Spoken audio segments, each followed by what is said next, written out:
And I see somebody who is truly remarkably leveling up so incredibly fast, doing so many timeline shifts. You learn lessons faster than others. And I need you to take a moment right now to see the power in that, to have so much gratitude in who you are as an individual and how amazing your psyche works, how quick and witted, how quick-witted I'm hearing that your psyche works.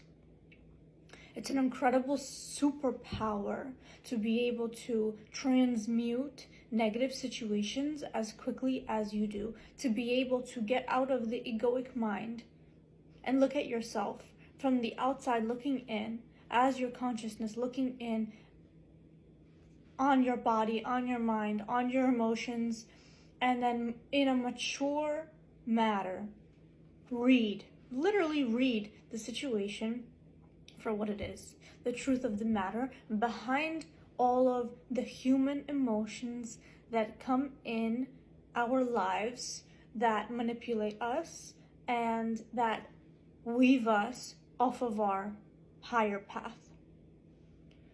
You learn lessons so fast and you never repeat the same mistakes. And not everyone is able to do that. And I'm giving you so much credit right now. And I'm really so proud of you. And your guides want to tell you that you need to take a moment and be grateful for where you've come and just sit and look around physically, how your life has developed, emotionally, at what state of being emotionally are you in, and spiritually, how far you've come to understand and separate your true soul's essence, your true soul's consciousness away from your physical body and your physical reality and environment. Because when you're doing the latter, the third part, when you're doing that, when you're separating, you're able to separate that consciousness and look at the situation from an outsider perspective, right?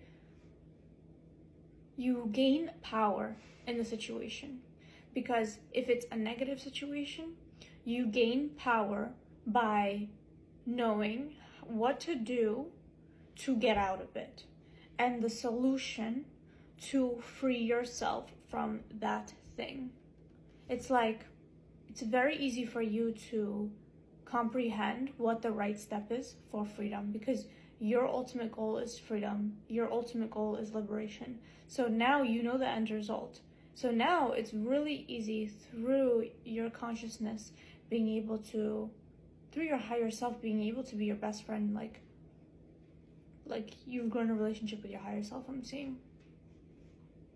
But when you're a consciousness looking from the outside in, you gain power, because now you know which avenue to choose, you know which direction to choose, because you know if you just simply ask your heart, your higher self, right, which path is leading me to ultimate freedom, you're gonna feel it in your body. If your body feels light when thinking about this path, that means that's the path. If your body feels heavy and dense and ridden with an anxiety a tiny bit, that's not the path. And then you move like this, you just keep choosing, and it's like I'm seeing baby steps, and then you're walking towards, you know, the end goal. You know the end goal. You've known the end goal since you were a kid, okay? That dream, it may have died off in the past, but that dream is still alive and fruitful, and it's never going away from you. It's never leaving your sight. It's never leaving your ambition. It's never leaving your heart, because God gave you that dream for a reason, because that's your soul's purpose. That's your soul's fulfillment. That's what you came here to do. But in the midst of it all, right, in the baby steps, in the mess and the adding the ingredients into the soup, you're, how do you know what's right, what's wrong? How do you know which step is going to take you to that dream? And in a more successful way, versus rerouting yourself from your soul's purpose, versus you choosing this direction and now you go off rail, right? You want to stick on the path. And in this path, there are lessons that need to be learned. On this path, there are lessons that if you don't learn these lessons, you will never get to the fruit. Let's go to part 3.